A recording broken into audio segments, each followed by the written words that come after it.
We told you recently on the show how Catherine, Duchess of Cambridge, has become an absolute regular daily visitor to Our Gracious Majesty the Queen.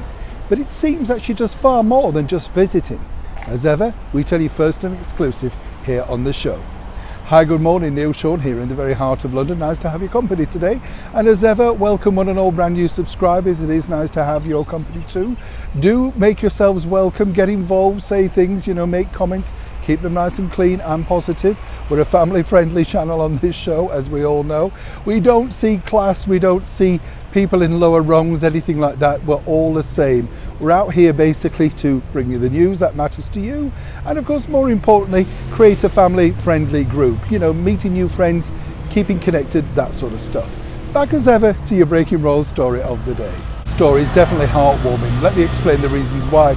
As we recently told you, it looks like Our Gracious Majesty the Queen could become like millions of us now, working from home. Something at first that she didn't really take to, particularly in the digital world of Zoom. If you saw that very famous first interview that she was involved with her daughter, the Princess Royal, Princess Anne, it was quite funny, with Anne telling the Queen how to do it, move the camera, that sort of stuff. Very funny indeed. But now, as we've seen, the Queen has basically taken to it, loves the digital world.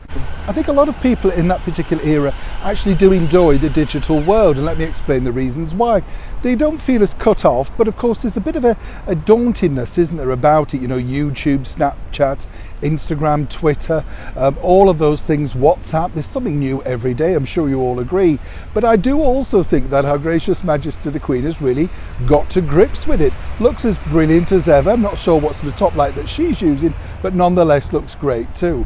What's interesting to note though is that Catherine, the Duchess of Cambridge, has been instrumental in making sure that the Queen is very much connected and was able to continue working from home. Now, I think this is a lovely, uplifting, sweet, positive story. And let me give you the reasons why. Because as we know, Catherine and William are very much part of the social media age. Their YouTube channel has millions of followers. They do incredible things and let the world know about that through their social media. It's interesting to note, isn't it, that the ex-royals, Harry and Meghan, decided they didn't like social media, and apparently, according to Harry, it could be very toxic at times. Yes, it can, but it can also help people feel less cut off, less ostracised. And in the case of Her Majesty the Queen, she's still very much part of a vibrant community, able to reach out, chat to people that matter, and more importantly, show the world that she's still active, even if she's had to reduce her abilities to get out and about from Windsor Castle. For now though, I think everybody here watching the show would like to congratulate Catherine on being able to impart her knowledge, and apparently it's quite limited herself, but as she said, she can get going, and I think that's what we all need to think about in this world. If you're a little bit frightened of something and you think, can I do this? Can I really get into the digital world?